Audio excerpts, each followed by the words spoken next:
Hello दोस्तों, आपका इस सर्वोदय चैनल में स्वागत है। आज हमारा 3 दिसंबर है। आज के जो आपके जो सामने जो भी इम्पोर्टेंट न्यूज़ होगा मैं आपके सामने डिस्कस करूंगा। कृपया आप अभी तक हमारे चैनल को शेयर और सब्सक्राइब नहीं किए हैं तो आप चैनल को शेयर और सब्सक्राइब जरूर करें, ताकि जो भी आगे जो आने वाले नोटिफिकेशन होंगे आपको आसानी से प्राप्त हो सकेंगे। अगर आपको एक आगामी एग्जाम देने जा रहे हैं 60 बीपीएससी 69 बीपीएससी या मान लें यूपी पीसीएस का भी प्रीलिम्स होगा मई में, या यूपीएससी आगामी जो भी एग्जाम देंगे, कोई भी एग्जाम अगर दे रहे हैं तो उसमें आपको करंट अफेयर्स की जो भूमिका होती है आज के समय में अगर देख ही रहे हैं, करंट अफेयर्स की जो भूमिका होती है बहुत ही ज़्यादा रहती है, खासकर पीटी और मेंस दोनों में। और मैंने कल एक डिस्कस किया था कॉलेजियम प्रणाली को लेकर, उसको आप अगर नहीं देखे तो फिर से समझ लीजिए।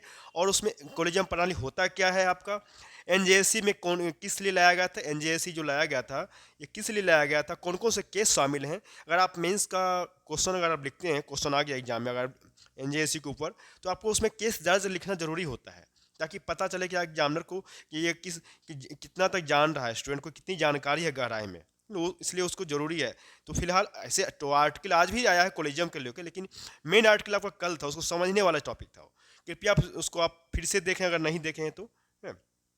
चलिए, आज का हम टॉपिक स्टार्ट करते हैं। चाहिए हमारा जो आज का जो टॉपिक है, ठीक है। तो ये आज का जो हमारा टॉपिक अगर बात करें, एम्स अभी हाल ही में एम्स में साइबर अटैक हुआ था, उसके बारे में है ये कि इलेक्ट्रॉनिक्स और आईटी राज्य मंत्री जो हैं राजीव चंद्रशेखर ने एम्स साइबर अटैक को बड़ी साजिश बताया। उन्होंने ये कहा है कि साजिश के पीछे किसी बड़े गैंग या किसी देश का हाथ हो सकता है। एनआईए सीईआरटी दिल्ली पुलिस इस मामले की जांच कर रही है। वहीं उनका मानना है कि आईटी इंफ्रास्ट्रक्चर में कमी की वजह से एम्स में रैनसमवेयर जैसी घटनाएं हुई है। इसी घटना को रोकने के लिए मंत्रालय एम्स जैसी संस्थाओं के लिए आईटी स्टैंडर्ड तय करने जा रहा है। मंत्रालय के सूत्रों के मुताबिक अगर बात किया जाए तो आईटी संबंधी सख्त गाइडलाइंस जारी की जाएगी और सिक्योरिटी मैनेजर नियुक्त किए जाएंगे। मंत्रालय की तरफ से इस प्रकार की संस्थाओं का आईटी ऑडिट किया जाएगा और बीच बीच में औचक निरीक्षण भी किए जाएंगे। आगे बताएंगे कि डाटा सुरक्षा कानून जो है भारी पड़ेंगे ऐसी घटनाएं। मतलब मंत्रालय के मुताबिक अगर कहा जाए तो डिजिटल पर्सनल डाटा प्रोटेक्शन जो बिल है उसको पारित हो जाने के बाद एम्स में होने वाली रैनसमवेयर जैसी वारदात भारी पड़ सकती है। बिल के मसौदे के मुताबिक संस्था की चूक से साइबर अटैक या रैनसमवेयर के दौरान डाटा हैकर्स के पास चला जाता है तो संस्था के खिलाफ कार्रवाई होगी। जिनका डाटा उस संस्था के पास है उनके खिलाफ उपभोक्ता डाटा सुरक्षा बोर्ड में जा सकता है और संस्था को इस लापरवाही के लिए 500 करोड़ रुपए का जुर्माना भी हो सकता है। हालांकि मंत्रालय सूत्रों का कहना है कि साइबर अटैक करने वाले एम्स का डाटा नहीं ले पाए हैं क्योंकि उसे इनक्रिप्ट कर दिया गया था। ठीक है, आगे चलते हैं। आपको जो टॉपिक है आज का, यहाँ पे सुरक्षा परिषद में सुधार पर एक और जोर लगाएगा भारत। यूएनएससी में हाल ही में अभी जो मैंने कल भी डिस्कस किया था, परसों भी डिस्कस किया हूँ मैं, 1 दिसंबर से क्या है यूएनएससी में भारत जो है सो अध्यक्षता कर रहा है और G20 का भी अध्यक्षता एक क्या कहते हैं 1 दिसंबर से संभाला है। ठीक है, ये बहुत ही इंपॉर्टेंट है। सितंबर 2022 में संयुक्त राष्ट्र महासभा की बैठक के दौरान जिस तरह से कई देशों की सुरक्षा परिषद जो यूएनएससी में सुधार की वकालत की है, उसको देखते हुए अगर हम बात करें तो भारत जो है अब इस मुद्दे को एक बार फिर अंतर्राष्ट्रीय फलक पर लाने की कोशिश करेगा। यह कोशिश इस महीने दिसंबर में ही होगी जब भारत संयुक्त राष्ट्र सुरक्षा परिषद का 1 महीने के लिए अध्यक्ष बना है। भारत की तरफ से यूएन में 14 दिसंबर को मौजूदा बहुपक्षीय ढांचे में बदलाव को लेकर उच्च स्तरीय बैठक आयोजित की जा रही है। इसमें विदेश मंत्री जयस जयशंकर भारतीय दल की अगुवाई करने अमेरिका जा रहे हैं। भारत की तरफ से यह प्रस्ताव भी रखा जाए कि यूएन, विश्व बैंक समेत अन्य बहुपक्षीय जो संगठन है उसको किस तरह से वैश्विक परिवर्तन के हिसाब से प्रासंगिक बनाया जा सकता है और इसके लिए क्या ठोस कदम उठाने चाहिए। विदेश मंत्रालय के मुताबिक भारत की तरफ से इस मुद्दे पर खुली बहस का आयोजन किया गया है ताकि सभी देश अपने विचार रख सकें। इसमें यूएन के महासचिव एंटोनियो गुटरेस और महासभा के प्रेसिडेंट क्वासा कोरोसी, मतलब महासभा के जो प्रेसिडेंट है क्वासा कोरोसी हिस्सा लेंगे। भारत 2 वर्षों के लिए क्या हुआ था, तो भारत जो है 2 वर्षों के लिए यूएनएससी का अस्थायी सदस्य बनाया गया था, जिसकी जो टर्म जो था, जिसकी समय अवधि जो था वो आपका 31 दिसंबर 2022 को समाप्त हो रही है। हर अस्थायी सदस्य को उसके कार्यकाल के दौरान 2 बार जो है दुनिया की सबसे बड़ी पंचायत की अध्यक्षता करने का मौका मिलता है। और भारत ने इस कार्यकाल के दौरान यूनिवर्सिटी में मुख्य सुधार को मुख्य चर्चा में लाने की कोशिश की है, इसका असर भी हुआ है। आगे चलेंगे, जो आगे हमारा जो टॉपिक है, परमवीर चक्र विजेताओं के नाम पर अंडमान के 21 निर्जन द्वीपों का नाम, मतलब सरकार ने अंडमान और द्वीप निकोबार में 21 निर्जन जो द्वीप हैं उसके नाम युद्ध काल में देश के सर्वोच्च वीरता पुरस्कार परमवीर चक्र के विजेताओं के नाम पर रखे। इन 21 द्वीपों में 16 उत्तरी और मध्य अंडमान जिले में स्थित हैं, जबकि 5 द्वीप दक्षिणी अंडमान में हैं। अंडमान और निकोबार द्वीप के समूह के सांसद कुलदीप राय शर्मा ने शुक्रवार को केंद्र सरकार के इस फैसले का स्वागत किया है। उन्होंने कहा कि मुझे खुशी है कि केंद्र सरकार ने हमारे 20 सैनिकों के 21 द्वीप चुने हैं। उन्हें स्थानीय प्रशासन के एक हैंडबुक भी प्रकाशित करने को कही, ताकि स्कूली बच्चों को इन वीर सैनिकों को अपनी मातृभूमि के दिए सर्वोच्च बलिदान की जानकारी मिल सके। स्वतंत्रता सेनानियों के बलिदान के चलते अंडमान निकोबार द्वीप समूह एक तीर्थ स्थल है। इनमें से कुछ कुछ द्वीप संरक्षित वन क्षेत्र हैं जहां वाटर स्पोर्ट्स की खासी संभावना है। INAN 370 के नाम के पहले निर्जन द्वीप को मेजर सोमनाथ शर्मा का नाम दिया गया था। उसे अब सोमनाथ द्वीप के नाम से जाना जाएगा। शर्मा पहले परमवीर चक्र प्राप्त करने वाले योद्धा थे, जिन्होंने बडगांव में 3 नवंबर 1947 को अपना सर्वोच्च बलिदान दिया था। उसके बाद है INAN 308 नाम के निर्जन निर्जन द्वीप का रक्षा मंत्रालय ने सूबेदार कैप्टन करम सिंह के नाम पर करम सिंह द्वीप रखा गया है।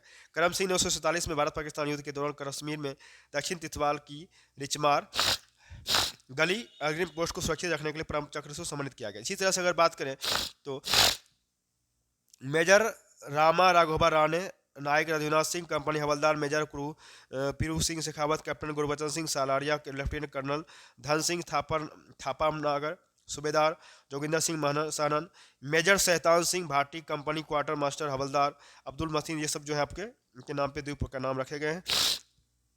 आगे बेपटरी नहीं की जानी चाहिए वर्तमान कोलिजम प्रणाली के सुप्रीम कोर्ट का कहना है कि बेपटरी नहीं की जानी चाहिए वर्तमान कोलिजम जो प्रणाली, उसके लेकर उन्होंने सुप्रीम कोर्ट ने का कहना है। सुप्रीम कोर्ट ने कहा है कि कुछ व्यस्त लोगों के बयानों के आधार पर वर्तमान कॉलेज प्रणाली को बेपटरी नहीं किया जाना चाहिए। अदालत पर जोर देकर उन्होंने कहा कि शीर्ष अदालत सर्वाधिक प्रदर्शित संस्थानों में एक से एक है। कॉलेजियम प्रणाली को लेकर न्यायालय में विभाजन और सरकार के साथ विवाद के भी सुप्रीम कोर्ट ने कहा कि शीर्ष अदालत के कुछ ऐसे पूर्व न्यायाधीश इस प्रणाली के बारे में क्या कह रहे हैं वह उस पर टिप्पणी नहीं करना चाहती, जो पूर्व में सुप्रीम कोर्ट के कॉलेजियम के सदस्य रह चुके हैं।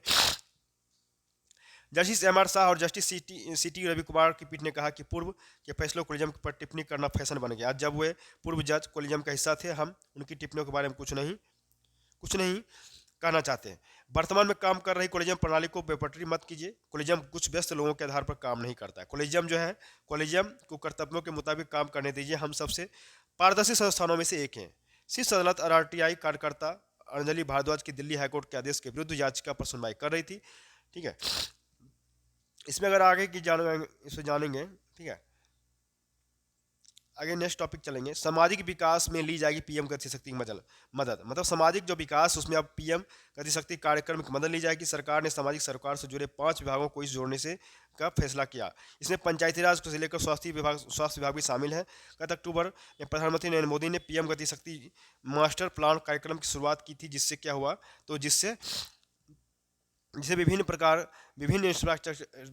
इंफ्रास्ट्रक्चर का एक साथ विकास हो सके, लॉजिस्टिक लागत में कमी आई। नेशनल मास्टर प्लान के तहत 500 करोड़ रुपये से अधिक लागत वाली इंफ्रास्ट्रक्चर परियोजनाओं की निगरानी की जाती है। PM गति शक्ति कार्यक्रम का संचालन उद्योग संवर्धन और आंतरिक व्यापार विभाग DPIIT में देखरेख में किया जा रहा है। DPIIT के मुताबिक सचिव अनुराग जैन के मुताबिक अब PM गति शक्ति का इस्तेमाल सामाजिक विकास कार्यक्रम के लिए भी किया जा रहा है। उदाहरण के लिए अगर जानेंगे कि उदाहरण के लिए आंगनबाड़ी सेंटर की स्थापना में PM गति शक्ति का इस्तेमाल हो सकता है। इन 5 विभागों को इस कार्यक्रम से जोड़ा गया, उसमें स्वास्थ्य, महिला बाल विकास, ग्रामीण व पंचायती राज, शिक्षा एवं आवास, शहरी विकास शामिल है। DPIIT के मुताबिक PM गति शक्ति को ये पता चल सकेगा कि किन जगहों पर जो स्वास्थ्य केंद्र की कमी है वहाँ स्कूल नहीं है। देखिए बहुत अच्छा इंपॉर्टेंट है यह डाटा सभी राज्यों के पास उपलब्ध होगा। और क्या करेगा कि अपने अपने राज्य में जो स्कूल है, जो अपना अपना राज्य वहाँ जो स्कूल है वहाँ पे स्वास्थ्य केंद्र खोलने की योजना आसानी से बना सकेंगे और संतुलित तरीके से सभी जगहों पर स्कूल और स्वास्थ्य केंद्र खोले जा सकेंगे। PM गति शक्ति पोर्टल पर रियल टाइम डाटा और सैटेलाइट तस्वीर उपलब्ध होती है, जिससे एक ही जगह पर देश भर के स्कूल और अस्पताल की जानकारी मिल सकती है। ठीक है, आगे चलेंगे। चाहिए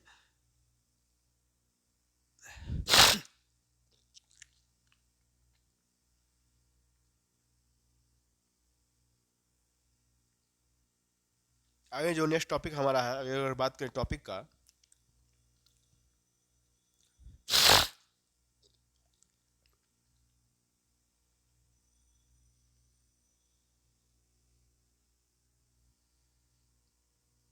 तो अगर हम बात करें हमें आज का ज़्यादा न्यूज नहीं है, तो हम अगर चलते हैं इकोनॉमिक्स पेज पे, कहा जा रहा है कृषि से जुड़े उद्यमों को मिलेगी खास तवज्जो, मतलब कृषि से जुड़े जो उद्यम है उसको खास तवज्जो में दिया जाएगा। आगामी जो हमारा बजट वित्त वर्ष है 23-24 में, क्या आम बजट में कृषि के अलावा उससे जुड़े अन्य उद्यमों को खास तवज्जो मिल सकती है।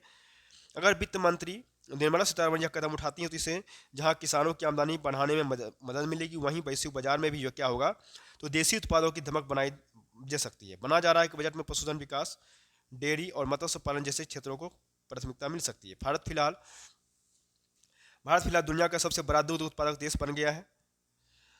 विश्व में दूध उत्पादन में भारत की हिस्सेदारी 23% तक पहुंच चुकी है। पिछले एक दशक में दूध का उत्पादन 12.1 करोड़ टन से बढ़कर 21 करोड़ टन पहुंच गया है। और उत्पादन की इस तेज उछाल से जहां कृषि क्षेत्र के विकास दर को तेजी मिली है और आगामी वित्त वर्ष के आम बजट में पशुधन और डेयरी क्षेत्र के को विशेष ध्यान देने की संभावना है। पशुओं को लंपी, खुरपका, मुंहपका जैसे वायरल रोगों से बचाने के लिए संयुक्त टीकाकरण अभियान भी चलाया जा रहा है। इसमें अगर डाटा की अगर बात करें, इसमें देखिए कहा जा रहा है, देखिए हम अगर पिछले डाटा बात करेंगे तो 1.70 करोड़ टन दूध का उत्पादन होता था वर्ष 1991 में। 21 करोड़ टन हो गया वर्ष 2020-21 में दूध का उत्पादन, मतलब इतना था आपको एक 1.70 करोड़ टन 1951 में, अभी जो 21 करोड़ टन हो गया 2020-21 में दूध का उत्पादन। आगे बात करेंगे, प्रधानमंत्री मत्स्य संपदा योजना में जुड़ सकते हैं नए प्रावधान। इसमें कुछ नया प्रावधान जुड़ सकता है, मतलब मत्स्य उत्पादन की विकास दर 14% से भी अधिक हो गई है।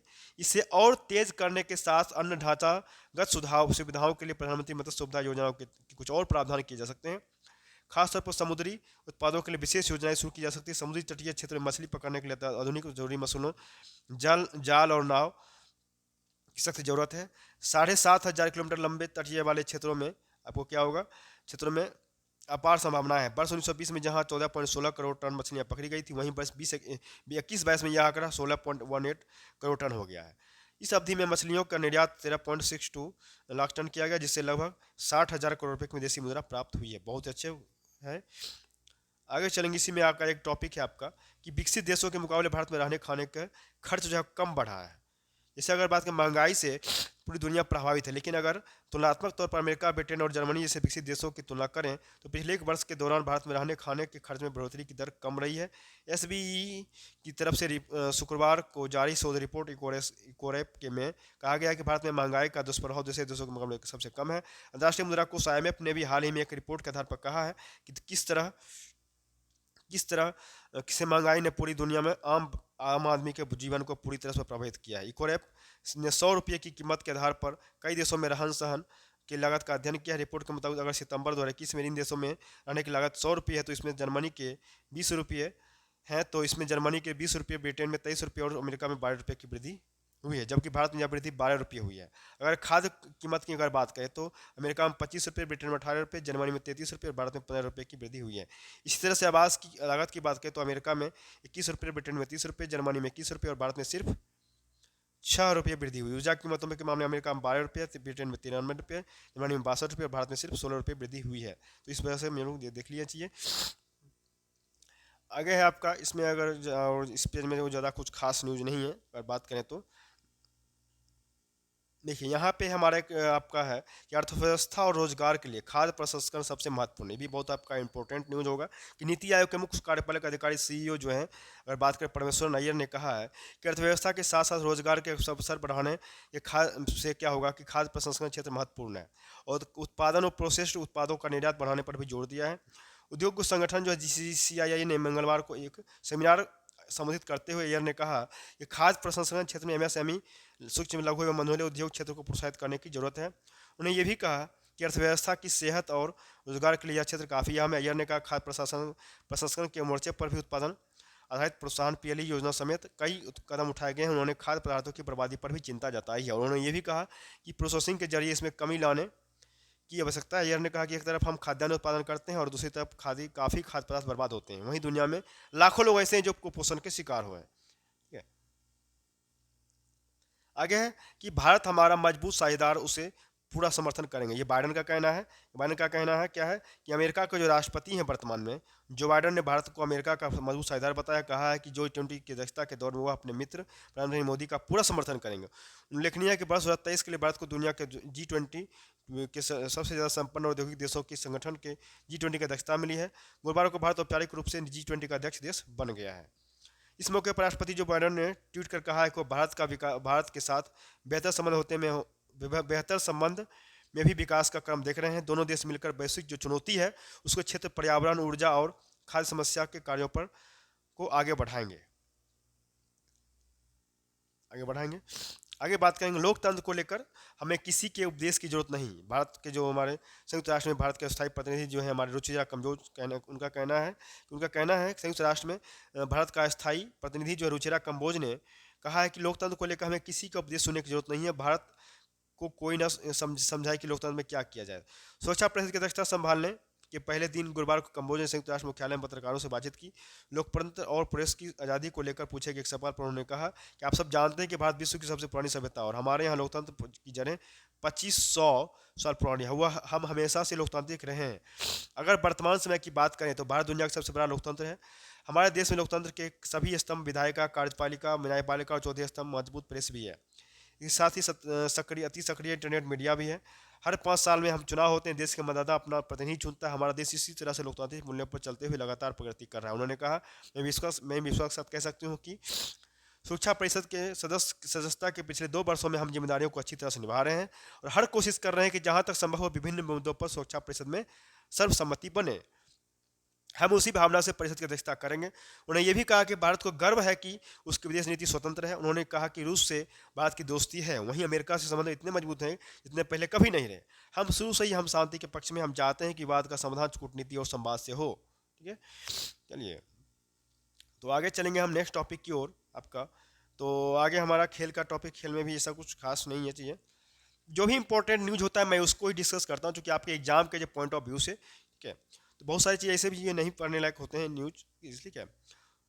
तो आगे अगर बात करें तो हमारा इसमें ऐसा कुछ खास आप न्यूज़ नहीं रह गया चाहिए। ठीक है, तो इसलिए कि आप कृपया आप इस वीडियो को शुरू से लास्ट तक जरूर देखें। और हमारे चैनल को अगर अभी तक आपने शेयर और सब्सक्राइब नहीं किया है तो आप ईमानदारी पूर्वक आप शेयर और सब्सक्राइब जरूर करें, ताकि इससे क्या होगा कि आपको जो आने वाले जो नोटिफिकेशन होंगे आपको आसानी से प्राप्त हो सकेंगे। ठीक है, और हमारे जो अभी सेक्रेटरी ईयर बीपीएससी का ये रिवीजन बैच जो चल रही है इसको आप जरूर ज्वाइन करें, ताकि इससे क्या होगा आपकी तैयारी को सुनिश्चित किया जा सके और अच्छी से तैयारी हो सके। ठीक है, तो चलिए ठीक है, तब तक के लिए हम लोग फिर नेक्स्ट सेशन में मिलते हैं। तब तक के लिए बहुत बहुत धन्यवाद।